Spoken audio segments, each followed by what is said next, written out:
नमस्कार, मैं अंकित पटेल आप लोग का स्वागत करता हूं हमारे इस यूट्यूब चैनल पे रेसो 247। आज हम लोग बात करने वाले हैं लुसेंट की सिंधु घाटी सभ्यता की बातचीत करेंगे। तो चलिए स्टार्ट करते हैं। सिंधु घाटी सभ्यता क्या है कि रेडियो कार्बन कार्बन 14 जैसी नवीन विश्लेषण पद्धति, ठीक है, के द्वारा सिंधु घाटी सभ्यता सर्वमान्य तिथि जो बताई गई है 1700 ईसा पूर्व। क्लियर है बात? क्या बताया गया है? 1700 ईसा पूर्व माना गया है। इसका विस्तार जो है त्रिभुजाकार बताया गया है। किसका? तो सिंधु सभ्यता का जो विस्तार बताया गया है वो त्रिभुजाकार है। अब यहाँ पे कार्बन डेटिंग की बात हुई है तो कार्बन डेटिंग के बारे में मैं बस यहाँ पे दो शब्द कहना चाहूंगा कि कार्बन डेटिंग जो है, ठीक है, कोई भी साक्ष्य जो प्राप्त होता है तो इस कार्बन डेटिंग से इस कार्बन डेटिंग से हम लोग पता करते हैं कि ये कितना पुराना है, किस काल से संबंधित है, ठीक है। और बाकी कार्बन डेटिंग के बारे में अगर और भी ज़्यादा चीज़ें जाननी हो तो मेरी एक वीडियो है पहले से बना हुआ, आप लोग उसको जाके देख सकते हैं, ठीक है। तो अब हम लोग बात करते हैं आगे की बातचीत क्या है। एक नोट दिया हुआ है कि तिथि निर्धारण की कार्बन 14, ठीक है, तिथि निर्धारण की कार्बन 14 की खोज अमेरिका के प्रसिद्ध रसायन शास्त्री के नाम है V.F. लीवी। क्लियर है बात? V.F. लीवी द्वारा 1946 ईस्वी में, ठीक है, 1946 ईस्वी में की गई, ठीक है। यहाँ पे नाम क्या बताएगा? V.F. लीवी। अब आगे चलते हैं क्या है। इस पद्धति में जिस पदार्थ में कार्बन 14 की मात्रा जितनी ही कम रहती है वह उतनी ही प्राचीन मानी जाती है। क्लियर है बात? अगर किसी भी पदार्थ की बात की जाती है, किसी भी पदार्थ की बात करें तो क्या होगा, उसमें अगर कार्बन 14 की मात्रा कम है, जितना कम होगा उतना पुराना माना जाता है, ठीक है। तो इससे ये पता चल रहा है कि हम लोग कार्बन डेटिंग से, ठीक है, कार्बन डेटिंग से क्या करते हैं कि पुरातत्व साक्ष्य की जानकारियां प्राप्त करते हैं। जो भी साक्ष्य प्राप्त है उसको हम लोग देखते हैं कितना पुराना है, ठीक है। किसकी मदद से देखते हैं? तो कार्बन डेटिंग की मदद से। क्लियर है बात? अब हम लोग आगे चलते हैं। आगे की बातचीत क्या है। सिंधु सभ्यता की खोज 1921 में राय बहादुर दयाराम साहनी, ठीक है, राय बहादुर दयाराम साहनी ने की, ठीक है। तो किसकी बात की गई? सिंधु सभ्यता की 1921, ठीक है। सिंधु घाटी सभ्यता को सिंधु सभ्यता को आद्य ऐतिहासिक काल में रखा जाता है। क्लियर है बात? आद्य ऐतिहासिक काल में रखा जाता है। ऐसा क्यों कहा मैंने? क्योंकि आद्य ऐतिहासिक काल हम लोग पढ़ रहे थे पिछली क्लास में, तो उसमें क्या बताया था कि इसमें लिखित प्रमाण है लेकिन लिपि को पढ़ा नहीं गया, ठीक है ना। लिखित वस्तुएं यहाँ पे विद्वान है लेकिन क्या हुआ, इसे पढ़ा नहीं गया। तो यहाँ पे सिंधु सभ्यता में ऐसा बहुत सारा चीज है, जैसे में सिक्का में कुछ ना कुछ लिखा हुआ है, कई सारी चीजें ऐसी बातें हैं, ठीक है। तो इससे यह पता चलता है कि ये आद्य ऐतिहासिक काल से संबंधित है, ठीक है। तो यहाँ पे आदि ऐतिहासिक काल और कांस्य युग, ब्रोंज एज माना जाता है। तो अगर बात करते हैं इस सभ्यता के मुख्य निवासी जो है द्रविड़ एवं भूमध्य सागरीय के थे, ठीक। क्लियर है बात? अब यहाँ पे हम लोग देखते हैं जॉन मार्शल सर की बात करते हैं। सर जॉन मार्शल की बात करें तो भारतीय पुरातत्व सर्वेक्षण विभाग के तत्कालीन महानिर्देशक, ठीक है, तत्कालीन महानिर्देशक थे। उन्होंने क्या किया, 1924 ईस्वी में सिंधु घाटी सभ्यता नामक क्या था, एक उन्नत नगरीय सभ्यता पाए जाने की विधिवत घोषणा की। क्लियर है बात? किसने की? तो जॉन मार्शल सर ने। क्लियर है बात? अब हम लोग आगे चलते हैं। क्या बात है। सिंधु सभ्यता के सर्वाधिक पश्चिमी पुरा स्थल दासक नदी के किनारे स्थित है। क्लियर है बात? जो कि सुतकांगे डोर बलूचिस्तान के क्षेत्र में है। क्लियर है बात? अब यहाँ पे देखते हैं पूर्वी पुरा स्थल की बात करें तो हिंडन नदी के किनारे है, ठीक है। हिंडन नदी के किनारे आलमगीरपुर यूपी के पास। बात करते हैं उत्तर की, उत्तरी स्थल पे देखें तो चिनाब नदी के पास, चिनाब नदी के तट पे, ठीक है, चिनाब नदी के तट पर क्या है, अखनूर के निकट मांडा जम्मू कश्मीर की बात कही गई, ठीक है। अब वही बात करते हैं दक्षिण की, दक्षिणी एरिया की बात करें तो यहाँ पे क्या है, गोदावरी, ठीक है, दाइमाबाद गोदावरी की बात करते हैं। क्लियर है बात? अब यहाँ पे जिला देखें तो जिला है अहमदनगर महाराष्ट्र। क्लियर है बात? अहमदनगर महाराष्ट्र। तो यहाँ पे ये बात कही गई, एक बार मैं ये देखना बताना चाहूंगा, एक बार मैं मैप से दिखाना चाहूंगा क्या है भारत की, एक बार मैप में निकाल लो।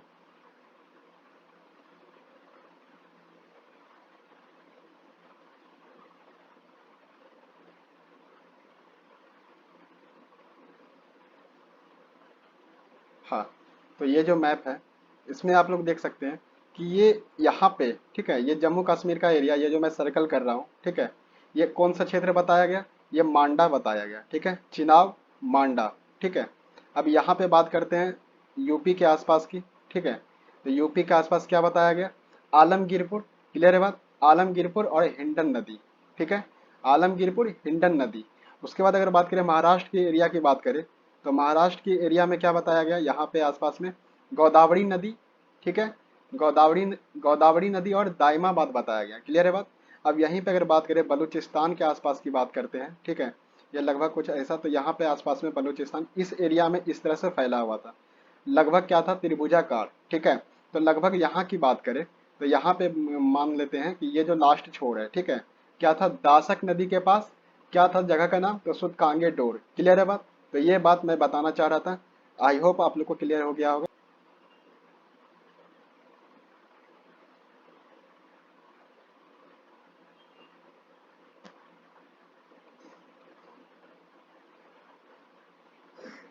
हम्म, तो हम लोग क्या बात कर रहे थे, अब यहाँ से आगे चलते हैं। तो क्या था, सिंधु सभ्यता या सैंधव सभ्यता, ठीक है, सिंधु सभ्यता या सैंधव सभ्यता नगरी सभ्यता थी, ठीक है, नगरी सभ्यता थी, ठीक है। यहाँ पे एक माना गया कि सिंधु सभ्यता सबसे पहला नगरी सभ्यता था, ठीक है, जो कि नगरी की तरह, नगर की तरह एक फैला था। अगर बात करते हैं सिंधु सभ्यता की, सैंधव सभ्यता की बात करें, सैंधव सभ्यता से प्राप्त परिपक्व अवस्था वाले स्थलों में केवल 6 को ही बड़े नगर की संज्ञा दी गई, केवल 6 को ही बड़े नगर की संज्ञा दी गई। तो हम लोग बात करते हैं इसमें से, पहला था मोहनजोदारो, ठीक है, फिर हड़प्पा, फिर गनवाली गनवाड़ी वाला, ठीक है, गनवाड़ी वाला, धोलावीरा, ठीक है, राखीगढ़ी और कालीबंगा, क्लियर है बात, धोलावीरा, राखीगढ़ी और कालीबंगा।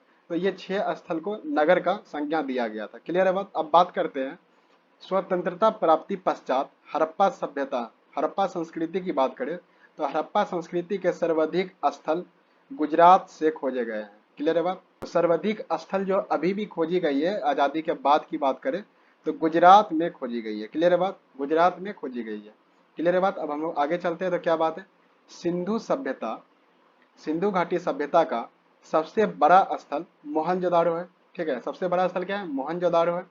अब जबकि भारत में इसका सबसे बड़ा स्थल राखीगढ़ी है। अभी जो मैं मैप दिखाया था उसमें क्या क्या दिखाया था, और भी भारत के अलावा और भी देश का था, ठीक है। तो उसी तरह से यहाँ पे बताया जा रहा है कि भारत में इसका सबसे बड़ा स्थल क्या है, राखीगढ़ी, क्लियर है बात। राखीगढ़ी अगर नदी की बात करें, कौन से नदी के किनारे है, तो घग्गर नदी के किनारे की बात कही गई है, क्लियर है बात, इस बात को ध्यान रखिएगा। अब आगे चलते हैं, क्या है, ये कहाँ पे है राखीगढ़ी, तो हरियाणा के हिसार जिले में स्थित है, क्लियर है बात।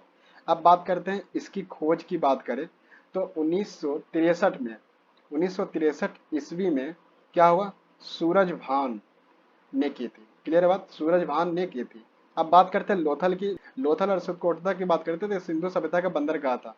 आप लोग देखते होंगे इंडिया के मैप में जो ये वाला जो पार्ट होता है, ठीक है, गुजरात वाला पार्ट, इस तरह से कुछ लगभग कच्छ की खाड़ी वगैरह सब, तो इसी सब एरिया में ये सब आता है, ठीक है। लोथल की बात करते हैं, ठीक है, तो ये सारी बात यहाँ पे आता है, यहाँ पे क्या था, बंदरगाह बहुत ही ज्यादा था, ठीक है। अब बात करते हैं जूते हुए खेत की परिमाण की बात करें, जूते हुए खेत और नक्काशीदार ईंटों के प्रयोग की बात करें, तो साक्ष्य कहाँ से मिला है, तो कालीबंगा से मिला है, क्लियर है बात, कालीबंगा से मिला है, क्लियर है बात। अब बात करते हैं मोहनजोदाड़ो से प्राप्त स्नानगार संभवतः सैंधव सभ्यता की सबसे बड़ी इमारत है, ठीक है, सैंधव सभ्यता की सबसे बड़ी इमारत है मोहनजोदाड़ो से प्राप्त स्नानगार, यह संभवतः बोला गया है, ठीक है ना। अब बात करते हैं जिसके मध्य स्थित स्नान कुंड की बात करें, तो लगभग 11.88 मीटर लंबा और 7.01 मीटर चौड़ा है, ठीक है, 7.01 मीटर चौड़ा एवं 2.43, ठीक है, 2.43 मीटर गहरा है, क्लियर है बात। तो ये इसकी स्नान कुंड की लंबाई, चौड़ाई और गहराई बताई गई है, क्लियर है बात। तो इस बात को ध्यान में रखना है, क्वेश्चंस बन सकता है इससे। अब बात करते हैं अग्निकुंड की बात करें, तो अग्निकुंड लोथल एवं कालीबंगा से प्राप्त हुए हैं, ठीक है, अग्निकुंड कहाँ से प्राप्त हुआ है, तो लोथल एवं कालीबंगा से प्राप्त हुए हैं। तो इस तरह की बातें हैं। अब हम लोग आगे देखते हैं, क्या है, मोहनजोदाड़ो से प्राप्त एक सील है, ठीक है, उस पर क्या है, 3 मुख वाले देवता की साक्ष्य मिली है, मूर्ति मिली है, तो वो पशुपतिनाथ के नाम से जानी गई है, क्लियर है बात, पशुपतिनाथ की मूर्ति मिली है, क्लियर है बात। तो यहाँ पे ये क्वेश्चन भी बन सकता है कि पशुपतिनाथ की मूर्ति कहाँ से मिली है, तो मोहनजोदाड़ो, ठीक है।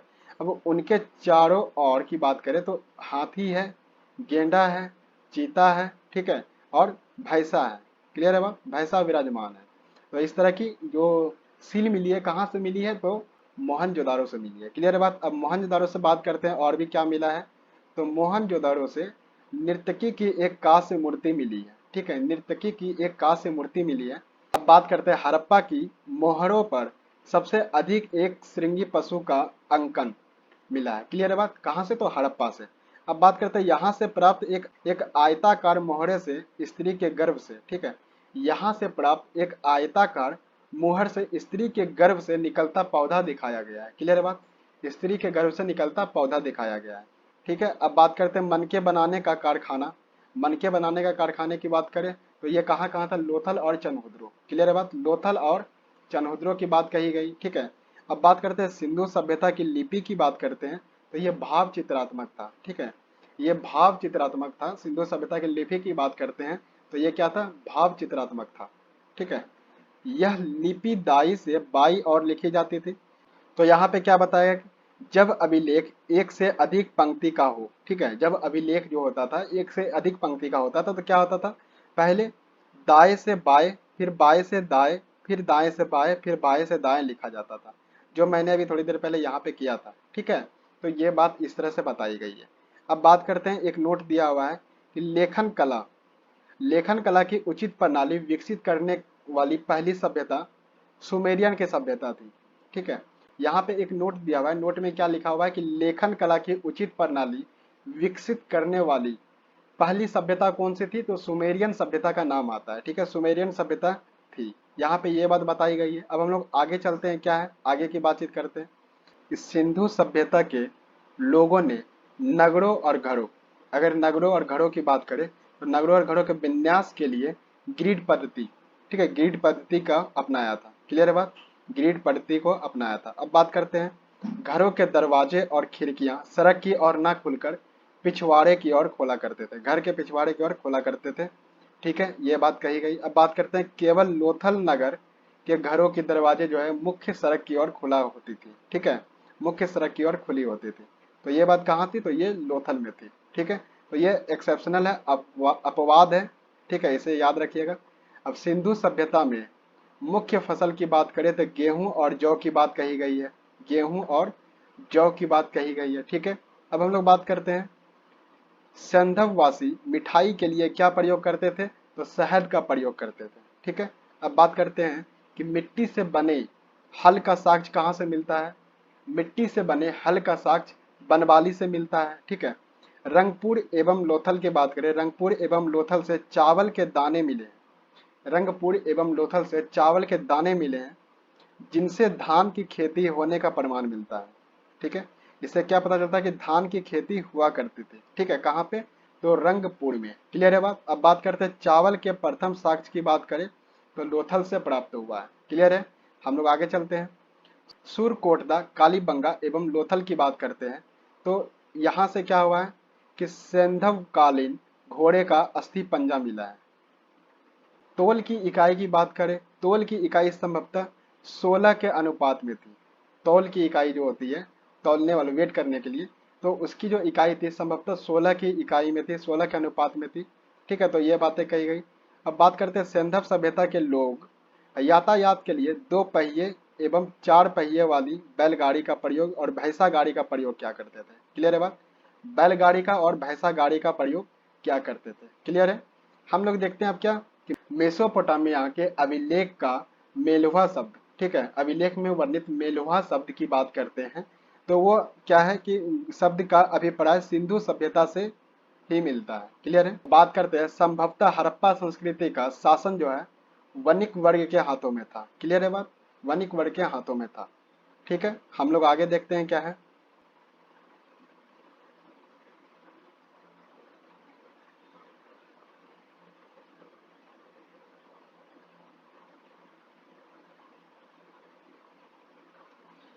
आगे चलने के पहले हम लोग एक छोटा सा और बॉक्स की चीजें देख लेते हैं एक बार। क्या है ये, सिंधु काल में विदेशी व्यापार। ठीक है, सिंधु काल में विदेशी व्यापार की बात कही गई है तो आयातित वस्तुएं जो थी, आयातित वस्तुएं की बात करें कहाँ से की जाती थी, वो प्रदेश का यहाँ पे लिखा गया है नाम। तो ये आप लोग ये टेबल याद कर सकते हैं, जैसे तांबा का दिया हुआ है खेतरी, बलूचिस्तान, ओमान, इस तरह से चांदी का अफगानिस्तान, ईरान। तो ये टेबल आप लोग याद कर लीजिएगा, ठीक है, अच्छे से। तो ये टेबल याद करिएगा, इससे आप लोग को क्वेश्चन बन सकता है, ठीक है। हम लोग आगे चलते हैं। आगे क्या है, पिगट ने हड़प्पा एवं मोहनजोदाड़ो को एक विस्तृत साम्राज्य की जुड़वां राजधानी कहा है, ठीक है, क्लियर है बात। अब देखते हैं क्या है, सिंधु सभ्यता के लोग धरती को उर्वरता की देवी मानते थे, ठीक है, उसकी पूजा करते थे, ठीक है। वृक्ष पूजा एवं शिव पूजा के प्रचलन का साक्ष्य मिलता है, ठीक है। और क्या है, स्वास्तिक चिन्ह संभवतः हड़प्पा सभ्यता का देन है, ठीक है। इस चिन्ह से सूर्य उपासना का अनुमान लगाया जाता है, क्लियर है। सिंधु घाटी के नगरों में किसी भी मंदिर के अवशेष नहीं मिले हैं। सिंधु घाटी के नगरों की बात करते हैं तो किसी भी मंदिर का अवशेष यहाँ पे नहीं मिला है। सिंधु सभ्यता में मातृ देवी की उपासना सर्वाधिक प्रचलित है। अगर बात करते हैं पशुओं में, कुंवर वाला सांड, ठीक है, इस सभ्यता के लोगों के लिए विशेष पूजनीय था, ठीक है। अब देखते हैं क्या है आगे, स्त्री मिरी मूर्तियों, मिट्टी की मूर्तियां अधिक मिलने से क्या ऐसा अनुमान लगाया जाता है, क्या अनुमान लगाया जाता है कि सिंधव सभ्यता मात्रीय सत्तात्मक थी, क्लियर है बात। किस बात से अनुमान लगाया जाता है, तो मिट्टी की मूर्तियां मिलने से, स्त्री मिरीन मूर्तियों के मिलने से, क्लियर है बात। हम लोग आगे देखते हैं। ये टेबल है आप लोग के पुस्तक में, इसे देखिए और याद कीजिए अच्छे से। मैं एक बार पढ़ता हूँ। यहाँ पे क्या है, सबका नदी बताया गया कि किस स्थल के पास कौन सी नदी है, ठीक है। तो यहाँ पे आप लोग देख सकते हैं कि हड़प्पा से रावी है, हड़प्पा के पास रावी है, मोहनजोदाड़ो से सिंधु है, ठीक है, मोहनजोदाड़ो के पास सिंधु है, चनहुद्रो के पास सिंधु है। तो इस तरह से आप लोग याद कर सकते हैं, ठीक है, अपना अपना ट्रिक बना करके। जैसे मैं एक बताता हूँ, जैसे हड़प्पा का रावी है, ठीक है, हड़प्पा का रावी है, तो इससे आप लोग बना सकते हैं हरा, हरा, ठीक है, हरा बना सकते हैं, तो हरा रंग, ठीक है, हरा। तो हा से हड़प्पा, रा से रावी। तो इस तरह से आप लोग ट्रिक बना के इसको याद कर सकते हैं, ठीक है। अब यहाँ पे क्या बताया गया है, स्थिति बताया गया है कहाँ पे ये विराजमान है, ठीक है, कहाँ पे ये स्थान है। तो वो बात बताया गया, जैसे रावी की बात कही गई, हड़प्पा की बात कही गई, तो कहाँ पे है, पाकिस्तान के पंजाब प्रांत का साहिवाल जिला, ठीक है। अब इसका खोजकर्ता उत्खननकर्ता का नाम यहाँ पे बताया गया है। तो उसमें कौन कौन से लोग सम्मिलित थे, तो यहाँ पे ये बताया गया है दयाराम साहनी, ठीक है, दयाराम साहनी की बात कही गई, फिर माधव स्वरूप वत्स की बात कही गई, व्हीलर की बात कही गई। तो ये सारी चीजें आप लोग को याद करनी है, ठीक है, ये सारी चीजें, ये सारा नाम आप लोग को याद होना चाहिए। तो ये सबसे क्वेश्चन बहुत ज्यादा बन सकता है, ठीक है, ये सबसे अधिक से अधिक क्वेश्चन बन सकता है अगर वन लाइनर एग्जाम है तो अब हम लोग आगे देखते हैं, बात करते हैं क्या है, सिंधव वासी सूती एवं ऊनी वस्त्रों का प्रयोग करते थे, क्लियर है, सूती एवं ऊनी वस्त्रों का प्रयोग करते थे। अब बात करते हैं मनोरंजन के लिए क्या करते थे, मनोरंजन के लिए सिंधवासी मछली पकड़ना, शिकार करना, ठीक है, पशु पक्षी को आपस में लड़ाना, चौपर और पासा खेलना, ठीक है। तो इस तरह की कई सारी चीजें करते थे वो, ठीक है। इन साधनों का प्रयोग क्या करते थे, कौन, तो सिंधवासी लोग क्या करते थे, ऐसी बातें। अब बात करते हैं सिंधु सभ्यता के लोग काले रंग से डिजाइन किए लाल मिट्टी के बर्तन बनाते थे, ठीक है। आगे देखते हैं क्या है, तो सिंधु घाटी के लोग तलवार से परिचित नहीं थे। अब हम लोग देखते हैं आगे क्या है, तो कालीबंगा एकमात्र हड़प्पा कालीन सभ्यता था। एक मिनट,